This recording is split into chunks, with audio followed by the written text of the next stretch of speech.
2.5 വയസ്സിലാണ് കുഞ്ഞിന് ഹൈപ്പർ ഉള്ളതുപോലെ തോന്നുന്നത്.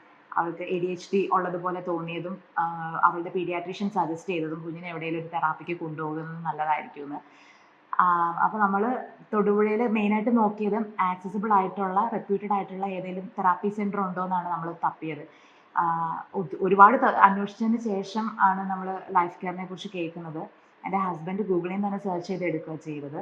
അപ്പോൾ നമ്മൾ ആദ്യമേ കോട്ടയത്ത് ഒരു തെറാപ്പി സെൻറ്ററിലാണ് കുഞ്ഞിനെ ഇവാലുവേഷന് കൊണ്ടുപോയത്.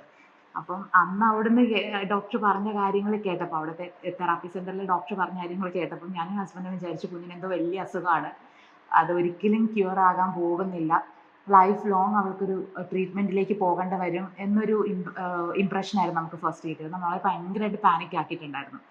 അപ്പം അവിടം വരെ പോയി വരാനുള്ള ഒരു സൗകര്യക്കുറവ് കൊണ്ടാണ് നമ്മൾ തൊടുപുഴ അടുത്ത് വേറെ ഏതാ സെൻറ്റർ ഉള്ളതെന്ന് അന്വേഷിച്ച് തുടങ്ങിയത്. അപ്പോൾ അങ്ങനെയാണ് ലൈഫ് കെയറിലേക്ക് എത്തുന്നത്. അപ്പോൾ ഇവിടെ വന്ന് ഫസ്റ്റ് ഡോക്ടറെ അടുത്ത് എൻ്റെ അപ്പനും അമ്മയാണ് കുഞ്ഞിനെയും കൊണ്ട് വരുന്നത്. അപ്പോൾ ഫസ്റ്റ് ഇവിടെ ഡോക്ടറെ അടുത്ത് വന്ന് സംസാരിച്ച് തുടങ്ങിയപ്പോൾ തന്നെ അമ്മ പറഞ്ഞു, എൻ്റെ പൊന്നേടി എനിക്ക് ഇപ്പോഴാണ് ശ്വാസം നേരെ വീണേ. കാരണം ഡോക്ടർ നമുക്ക് മനസ്സിലാകുന്ന ഭാഷ പറയുന്നുണ്ട്. പിന്നെ 100% പറഞ്ഞു അന്നമോൾക്ക് ഒരു കുഴപ്പമില്ല, അവളെല്ലാം ഓക്കെ ആയിക്കോളും. അത് കേട്ടപ്പോൾ തന്നെ എൻ്റെ ശ്വാസം നേരെ വീണെന്ന്. അമ്മ അങ്ങനെ പറഞ്ഞപ്പോൾ തന്നെ എന്താ പറയുക, നമുക്ക് ആശ്വാസമായി. നമുക്ക് കമ്മ്യൂണിക്കേറ്റ് ചെയ്യാൻ പറ്റുന്നുണ്ട് ഈസി ആയിട്ട്. എന്ത് കാര്യവും, അത് എത്ര കുഞ്ഞു ഡൗട്ട് ആയിക്കോട്ടെ, അത് നമുക്ക് ഡോക്ടറെ അടുത്ത് ഇവിടുത്തെ സ്റ്റാഫിൻ്റെ അടുത്തും ഈസി ആയിട്ട് കമ്മ്യൂണിക്കേറ്റ് ചെയ്യാൻ പറ്റും. അപ്പോൾ നമുക്ക് പല മെഡിക്കൽ ടേംസും ടെക്നിക്കൽ ടേംസും നമുക്ക് മനസ്സിലാകണമെന്നില്ല. പക്ഷെ അതെല്ലാം ഡോക്ടർ ഭയങ്കര ഈസി ആയിട്ട് നമുക്ക് സാധാരണക്കാർക്ക് മനസ്സിലാകുന്ന ലാംഗ്വേജിൽ അത് ഈസി ആയിട്ട് കമ്മ്യൂണിക്കേറ്റ് ചെയ്ത് തരാറുണ്ട്.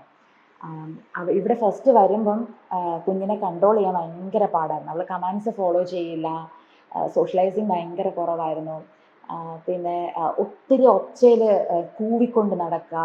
അപ്പോൾ നമുക്ക് അവളെ പുറത്ത് ഒരു ഫംഗ്ഷന് കൊണ്ടുപോകാനോ ഒന്നുണ്ടായിരുന്നില്ല. സാധനങ്ങൾ വലിച്ചെറിയുക, ഭയങ്കരമായിട്ട് ഉപദ്രവിക്കുക, ഇതെല്ലാം ഉണ്ടായിരുന്നു. 2 സിറ്റിംഗ് കഴിഞ്ഞപ്പോഴത്തേക്കും ഞാൻ ഈ പറഞ്ഞ സിംറ്റംസ് ഒക്കെ എനിക്ക് ഇങ്ങനെ ഒരു സിംറ്റം ഉണ്ടായിരുന്നോ എന്ന് പോലും എന്താ പറയുക, അങ്ങനെ തോന്നുന്ന രീതിയിൽ അത് അത്രയും റെഡ്യൂസ് ചെയ്ത് വന്നിട്ടുണ്ട്. അവളിപ്പോൾ നന്നായിട്ട് എല്ലാവരോടും സംസാരിക്കും. സംസാരം ക്ലിയർ ആയി വരാനുണ്ട്. എന്നിരുന്നാൽ കൂടി 2 സിറ്റിംഗ് കഴിഞ്ഞപ്പോൾ പോലും അവൾ എന്തൊക്കെയോ പറയാൻ ശ്രമിക്കുന്നുണ്ട്, പുതിയ വേർഡ്സ് വരുന്നുണ്ട്, ടോയ്ലറ്റ് ട്രെയിനിങ് ആയി, ഹൈപ്പർ ആക്ടിവിറ്റി ഒത്തിരി കുറഞ്ഞു. ഇപ്പം എന്താ പറയുക, നേരത്തെ അവളെ ഹഗ് ചെയ്യുന്ന, അവളെ ടച്ച് ചെയ്യുന്ന അവൾക്ക് ഇഷ്ടമല്ല, ഹഗ് ചെയ്യുന്നതോ കിസ് ചെയ്യുന്നതോ അങ്ങനെയൊന്നും ഇഷ്ടമല്ല. ഇപ്പം അവൾ തന്നെ ഇനീഷ്യേറ്റീവ് എടുത്ത് നമ്മളെ വന്ന് കെട്ടിപ്പിടിച്ച് ടൈറ്റ് ഹഗ് തരുന്നുണ്ട്. ആസ് എ മദർ അവൾ ആ ഒരു ഇമോഷൻസ് എക്സ്പ്രസ് ചെയ്യുന്ന കാണുമ്പോൾ തന്നെ എനിക്ക് ഭയങ്കര സന്തോഷമാണ്. ചില സമയത്ത് എനിക്ക് ഭയങ്കര ഇമോഷണൽ ആവാറുണ്ട് അവൾ അങ്ങനെ ടൈറ്റ് ചെയ്തിട്ട് ഒരു ഹഗ് ചെയ്ത് തരുമ്പോൾ. കാരണം ഇപ്പം എന്താ കുഞ്ഞ് എത്ര നാളായി അവൾ അങ്ങനെ ഒരു ഹഗ് തന്നിട്ട് എന്ന് ഓർക്കുമ്പം അവളിപ്പോൾ അത് ചെയ്യുന്ന കാണുമ്പോൾ ഒരു ഭയങ്കര ഹാപ്പിനെസ് ആണ്. പിന്നെ ഇപ്പോൾ നമുക്ക് അവളെ ഇപ്പോൾ പുറത്ത് കൊണ്ടുപോകാനായാലും ശരി, ആൾക്കാരോട് മിങ്കിൾ ചെയ്യാനായാലും ശരി, അതിനൊക്കെ അവൾ ഒത്തിരി ഇമ്പ്രൂവ് ആയിട്ടുണ്ട് ആ 2 സീറ്റിംഗ് കൊണ്ട് തന്നെ. അപ്പോൾ ഹോപ്പ്ഫുള്ളി ഈ പറയുന്നത് പോലെ ഡോക്ടർ പറഞ്ഞ ഒരു ട്രീറ്റ്മെൻറ്റ് പ്ലാൻ ഫുൾ ഫോളോ ചെയ്ത് കഴിയുമ്പോൾ 100% ക്യൂർ ആയിട്ട് ഒരു കുഴപ്പമില്ലാതെ നല്ല മിടുക്കി കുട്ടിയായിട്ട് തിരിച്ചു വരും എന്നുള്ള ഒരു 100% കോൺഫിഡൻസ് ഉണ്ട്. സർവീസിലും അറ്റ്മോസ്ഫിയറിലെല്ലാം ഞാൻ ഭയങ്കര സാറ്റിസ്ഫൈഡ് ആണ്. ആദ്യമേ പറഞ്ഞതുപോലെ തന്നെ കമ്മ്യൂണിക്കേറ്റ് ചെയ്യാൻ ഭയങ്കര ഈസിയാണ്.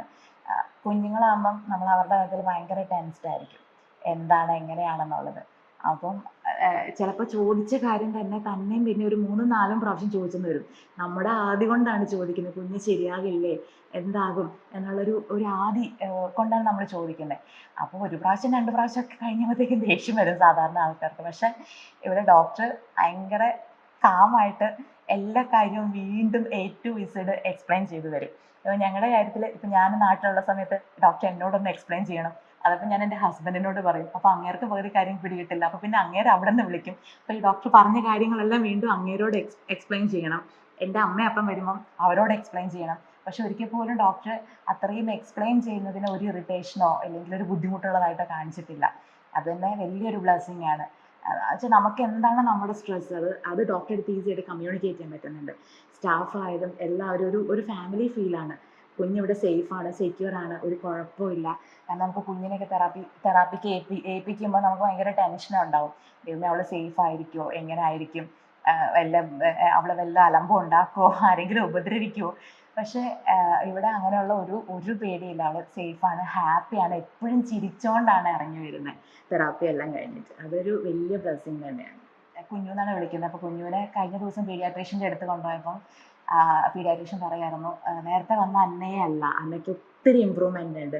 അപ്പോൾ ഏത് തെറാപ്പി സെൻറ്ററിലാണ് കൊണ്ടുപോകുന്നത്, അതെല്ലാം ചോദിച്ചിട്ട് ഇപ്പം എനിക്ക് ഇവിടെ വരുമ്പം റെഫർ ചെയ്യാൻ പറ്റുള്ളൂ. ഇപ്പം നമ്മൾ ചേഞ്ചസ് കണ്ടിട്ട് നമ്മൾ അവളെ നേരത്തെ അറിയാവുന്നവരെല്ലാം നമ്മുടെ അടുത്ത് ചോദിക്കുന്നുണ്ട് ഏത് തെറാപ്പി സെൻറ്ററിലാണ് കൊണ്ടുപോകുന്നതെന്ന്.